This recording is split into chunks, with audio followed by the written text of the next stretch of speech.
every day. Okay, and when there'll be a conviction inside your heart that you're actually practicing, you'll get confident about it.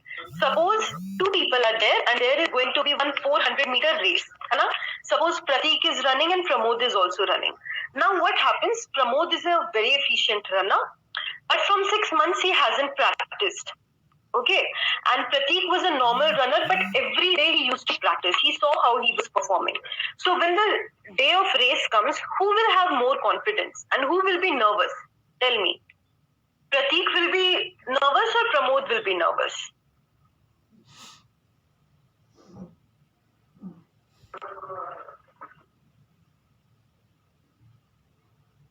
Pramod is also saying Pratik will be nervous. No, Pratik will have more confidence because every day he has seen on field what is his time.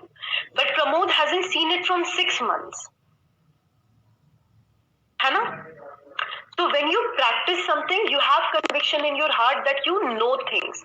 And when you know it, confidence will automatically shine out of you. Okay. So is the ethos part clear to everyone? What lesson can you get from this? 2 lessons I want you to learn from the ethos part. Number 1, work on your overall personality, which includes your appearance, how you walk, how you hold your body, how you keep your hair, everything. Take care of all those things. They will add to your credibility. Boys can get some muscles, little muscles, and then that will make them more attractive. People will give more ears to them.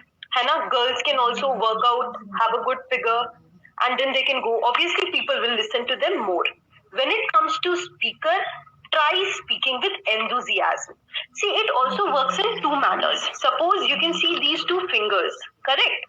Suppose from blade I cut my finger a little here. There is one pain, and from another blade I cut very deep here. So our body is designed in such a manner that it can only feel one pain at a time. Whatever pain is having more intensity. Similarly, whenever you do anything, usually most of your energy is directed in only one thing. So when you speak with enthusiasm, when you speak with a lot of energy and you direct all your energy towards your throat, what happens?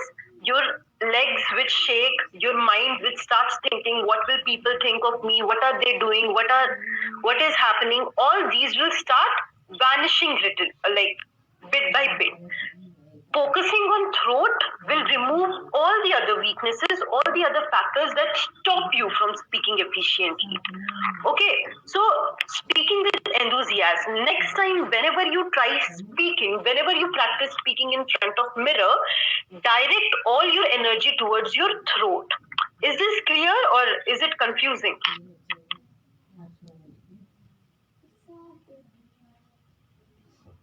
Clear? So I hope all of you are going to go today and try these things.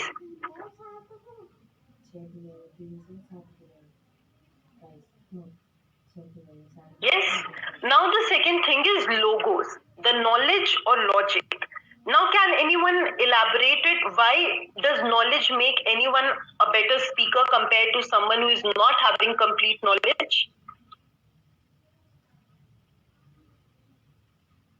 Tell me why.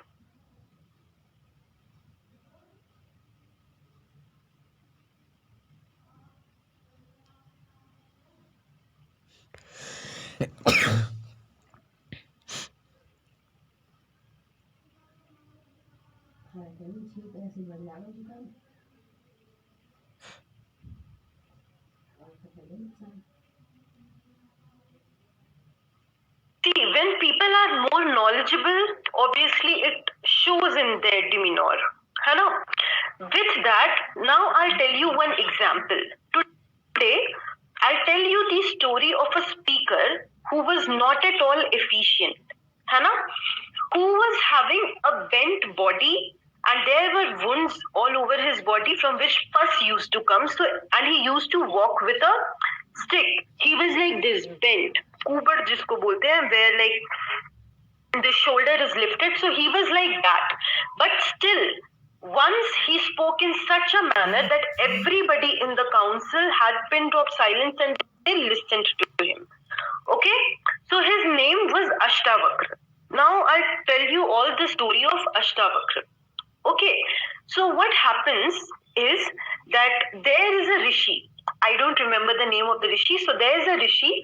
So one day he's also having a gurukul. Okay, so one day that rishi goes for a walk, and while he goes for a walk, he sees that there is a girl child fallen on the road. So he goes to her and he picks her up. He tries finding who are her parents, but he is unable to find it out. So later, what he does is he takes the child, takes it to his home, and then takes it as his daughter. Okay, and while the girl starts growing up, he keeps her name Sujata. So while Sujata is growing up, she is living in that particular Gurukul and she is also learning a lot of things. So what happens after like 16 or 17 years, now Sujata has grown up.